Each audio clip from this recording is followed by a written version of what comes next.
আচ্ছা আচ্ছা, খাওয়া কাকে বলে তা আজকালকার ছেলে ছোকরারা আর বুঝলো কি?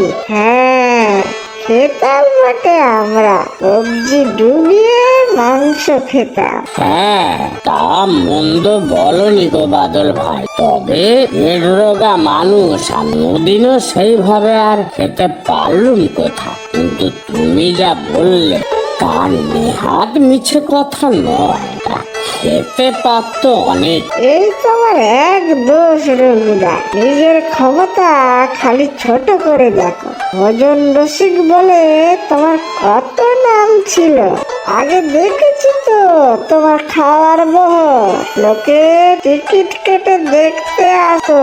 এ তো কবেকার কথা, ভালো মন্দ পেলে তা খেতাম কিঞ্চিত, পেট রোগা মানুষ ছিলেন তো ভাই। আহা, তোমার সেই কিঞ্চিত আহারই তো আমরা চোখ ছাড়া ভাড়া করে দেখতাম গো দাদা।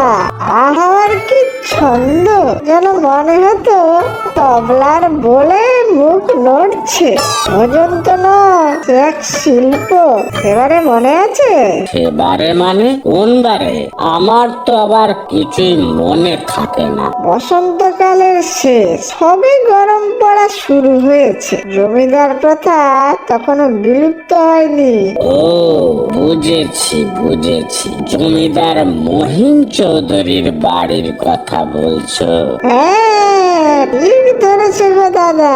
মহিম বাবুর তখন দেদার কাঁচা পয়সা, মাত্র ছেলের জন্মদিন, টাকা ওড়ানোর দারুণ সুযোগ। আয়োজন করলেন এক ভোজন প্রতিযোগিতা। হ্যাঁ, ভোজনই বটে, তুমি তো কিছু আয়োজন করেননি। এলাহি ব্যবস্থা, পাশের গ্রামের জমিদারকে টেকা দিতে হবে তো। কিছু মনে নেই দাদা, তবে পুরস্কার আমাদের গ্রামেই রাখতে হবে। ভরসা শুধু তুমি। আর অন্য জমিদার পাঠালো দুই রাম পেটুক, একজন উড়ে বামুন আর অন্যজন এক পালোয়ান। সেই হিসেবে আমি অযোগ্যই ছিলাম, পেট রোগা পিলের রোগী। ও কি টান টান উত্তেজনা, রোমাঞ্চ, মনে আছে তোমার? আমার কিন্তু সব চোখের সামনেই ভাসছে।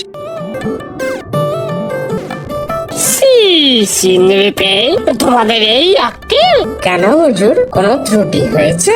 তার বলতে এত আয়োজন, এত খরচ, সব বৃথা যাবে আমার। তা কেন হবে? বৃথা যাবে কেন? এমন আয়োজন তো এই অঞ্চলের কেউ বাপের জন্মেও দেখেনি। সেই তো বলছি আমি, এত সব আয়োজন তা কিসের জন্য শুনি? ট্যাকের টাকা খরচা করে গিয়ে আর সাত গায়ে পেটুকদের খাওয়াবো? আগে তেমনই তো কথা। বড় কর্তার সময় থেকেই তো এই ভোজন প্রতিযোগিতা চলছে। আশেপাশে 7-7টি গায়ের থেকে সেরা পেটুক আয়োজন করে আসে এই প্রতিযোগিতায়। তুমি কি কিছুই বোঝো না নাকি? সে এক পাঁচালি পড়ে যাচ্ছে তখন থেকে, এসব কি আর আমি জানি না নাকি? হ্যাঁ, তাহলে আগে বলি প্রতিযোগিতায় আমাদের গ্রামের পেটুকের জেতা চাই। হ্যাঁ, মেডেল আমার চাই চাই। পাশের গায়ের জমিদার গোবিন্দ বলে তার বড় নাক, ভারী স্যাটাং স্যাটাং কথা, তার উসুলায় ঘষে দেওয়া চাই চাই। হ্যাঁ, এবারে বুঝেছি, সে জমিদার বাবু এক উড়ে পেটুক পাঠিয়েছে, তার নাকি বড্ড খায়। বটে, উড়ে পেটুক এনেছে আমার জব্দ করতে। আর পশ্চিম গায়ের জমিদার, সেও কম কিসে, বড্ড চতুর। আগে পশ্চিমগা থেকে এক মস্ত পালোয়ান এসেছে, আমি নিজের চোখে দেখেছি তাকে। যেমন লম্বা এমনি চওড়া, পেট না তো এক মস্ত জ্বালা। আর অন্য সব পেটুকরাও তো উপস্থিত গত 3 দিন ধরে। সে আর জানি না, এই 3 দিনের তাদের খোরাক জোটাতে তো আর কম অর্থ ব্যয় হলো না আমার। তবে চিন্তা করবেন না হুজুর, আয়োজন এমন করা হয়েছে তারা হাত চেটে কুল পাবে না, ধন্যি ধন্যি করবে আপনার। আহ নৃপেন, ধন্যি ধন্যি দুই দিয়ে কি জল খাবো আমি? বললাম না আমার চাই মেডেল মেডেল। এই ভোজন প্রতিযোগিতায় শ্রেষ্ঠ হওয়া চাই আমার গ্রামের পেটু, তবেই না অন্য সব জমিদারের সামনে আমার মান ইজ্জত বাড়বে। হ্যাঁ, সে চিন্তা কি, আমাদের গ্রামের পেটুক গদাই গত বছরও তো শ্রেষ্ঠ পেটুক সেই হয়েছিল। আহা, সে কি খাওয়ার চোর, খেয়ে খেয়ে কাঁদিয়ে দিয়েছিল অন্য সব প্রতিযোগীকে। আর তা হোক, এবারে দেখছো না অন্যরা কেমন সব ওজনদার প্রতিযোগী পাঠিয়েছে। ডাকো একবার আমাদের গদাইকে, যেটা তার চাই চাই। হ্যাঁ, গদাই, ও পেটুক গদাই। আগে সে তার ঘরে নেই। গদাই বাড়ি নেই? সে তো সাত সকালে বের হলো, জমিদার বাড়িতে নাকি কিসব খাওয়া দাওয়া আছে। তাই নাকি? সর্বনাশ। সে সর্বনাশ হতে যাবে কেন? জমিদার বাড়ির খাওয়া ভালোই হলো, আজ আর আমার হাত পুড়িয়ে রান্না বান্না করতে হলো না, তো মুড়ি খেয়েই থাকবো। রোজ যা খাটনি যায় এই রান্না করতে করতে। কিন্তু জমিদার বাড়িতে তো যায়নি এখনো, বাড়িতেও তো নেই। সময় মতো যদি প্রতিযোগিতায় না যায় তবে তো আমার আর রক্ষে নেই। জমিদার বাবু পই পই করে বলেছেন, আর কোথায় যেতে পারে সে? সে তো ঠিক জানি নে, যেখানে খাওয়ার পায় সেইখানেই তো থেকে যায়। খেতে ভারী ভালোবাসে মানুষটা। আহা, সে তো জানি, তবে গদাই কোথায় যেতে পারে সেটা ভাবো তো দেখি, না হলে খুব বিপদ। জমিদার মশাই কিন্তু কাউকেই ছাড়বেন না। আচ্ছা, তাহলে পাশের ওই কাঁঠাল বাগানে দেখুন তো। কাল বলছিল কাঁঠাল নাকি ভালো করে পাকেনি এখনো। কাঁঠাল বাগানে? আচ্ছা, দেখি তো গিয়ে। সে কি সময় হয়ে এলো প্রতিযোগিতার, কিন্তু আমাদের পেটুক গদাই কোথায়? বাকি সব পেটুকরা তো যে যার নিজের ঘরে তৈরি হয়েই বসে আছে, আপনি বললেই এসে ঘা শুরু করবে। কিন্তু গদাইকে তো একবারের জন্য দেখিনি আজকে। বলিস কি রে? এ তো আমার মান সম্মান সব রসাতলে দেবে। ইস, কি সাংঘাতিক, মুখ দেখাতে পারবো না আমি। গ্রামের লোকজনরাও তো আসতে শুরু করে দেবে, প্রতিযোগিতা শুরুর সময়ও তো হয়ে এলো। আহা, এ কথা আমায় বলে কি হবে? আমি কি পেটুক নাকি যে গান্ডে পিষতে গিলবো? কোথায় সে হত সারা পেটুক গেলবো? আগে কর্তা, এত ক্রোধিত হবেন না। আপনার তো আবার বুকের ভেমো, কবিরাজ মশাই তো আপনাকে ঠান্ডা রাখতে বলেছেন। খুশি করেছে তোর কবিরের, ঠান্ডা থাকবো আমি এত বড় অপমানের পরেও? ও বেটাকে আমি মেরে ঠান্ডা করবো। আগে দীপেন দাদা তো গিয়েছেন গদাইয়ের বাড়ি, ঠিক খুঁজে নিয়ে আসবে। ইস, কোথায় যে খুঁজি? এত বড় কাঁঠাল বন, তা কাঁঠালগুলো তো দেখি শক্তই আছে, সবে পাকতে শুরু করেছে। এই কাঁঠাল কি আর খাবে গদাই? না, কোথায় যে খুঁজি?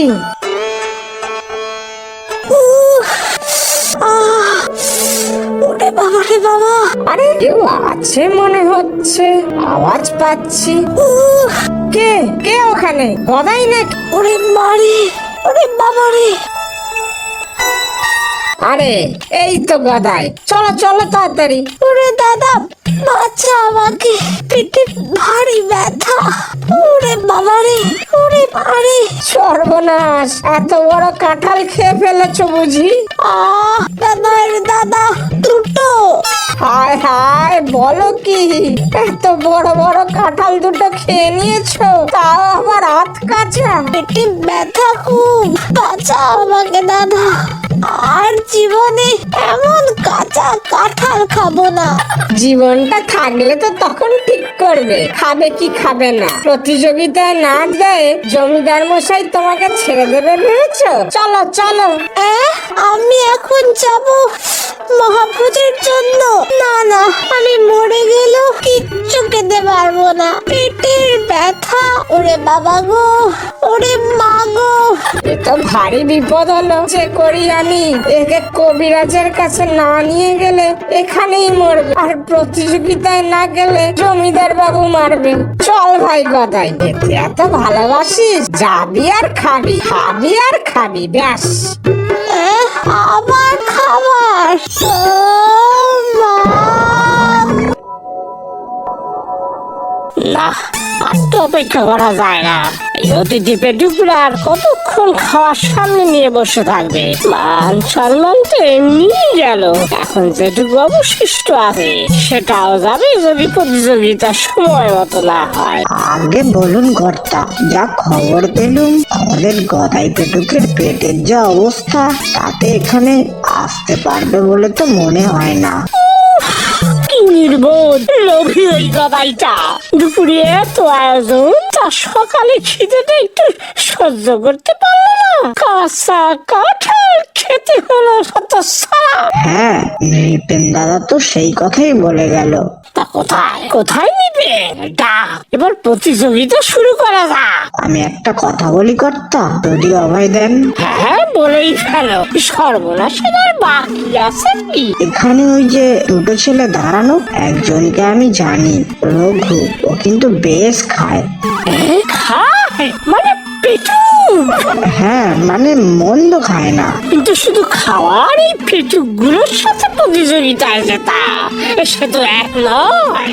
সে ঠিকই বলেছেন কর্তা, তবে আর তো উপায় নেই। এই যে ছোকরা, কি নাম যেন? ও রোগ। শোনো দেখি এদিকে একবার, কাজ আছে। আগে পোনা, বলুন কি করতে হবে আমাকে? খেতে পারো তো? ব্যাস, তাহলেই। মানে আমি তো শুধু দেখতে এসেছি কেমন খায় সবাই। ব্যাস ব্যাস, হতেই হবে। শুধু দেখা না, সবার সাথে বসে তুমিও খাবে। হ্যাঁ, তাই এই তা অবশ্য চেষ্টা করে দেখতে পারি, তবে কর্তা আমি কিন্তু পেট রোগা মানুষ। যা খুশি হো, তুমি এখানে বসে খাবে। আর হ্যাঁ, সব থেকে বেশি খেতে হবে। কি পারবে তো? হ্যাঁ হ্যাঁ জমিদার মশাই, ঠিক পারবে। রঘু দাদাকে তো আর আজ থেকে চিনি না। হলো না কর্তা, কিছুতেই হলো না। হতভাগা গদাইটা এখনো পেট চেপে শুয়ে আছে, কিছুতেই উঠতে পারলো না। মরু কি ওই হতভাগা, আর রঘু তো আছে, জান লড়িয়ে দেবে।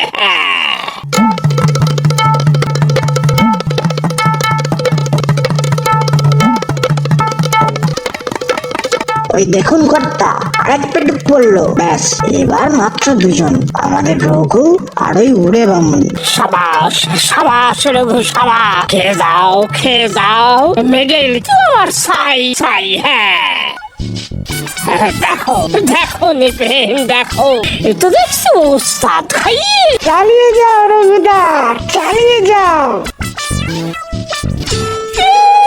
সাবাস সাবাস রঘু, সাবাস। এই না হলে খাওয়ার কি ছন্দ, কি লয়, দেখো শান্তি। সাবাস।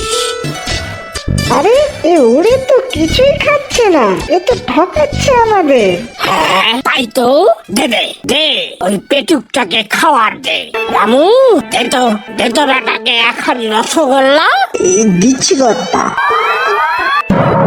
হেরে গেছে কর্তা, হেরে গেছে। রঘুই বিজয়ী। ধন্য ধন্য রঘু, তুমি ধন্য। তুমি আমার মান বাস। ধন্য ধন্য। অনেক অনেক উপহার দেবো তোমায়। চলে আসো এবার রঘুদা, চলে আসো। তুমি শ্রেষ্ঠ পেটু, এবার জমিদার বাবু উপহার দেবেন। চলে এসো, আমার এই সোনার আংটি দেবো তোমাকে। আংটিতে দেখবে রসগোল্লার হাড়ি নকশা করা। সে তো আসবো, তুই রসগোল্লার হাড়ি তো আগে শেষ কর, তারপর। সত্যি রঘুদা, তোমার জবাব নেই।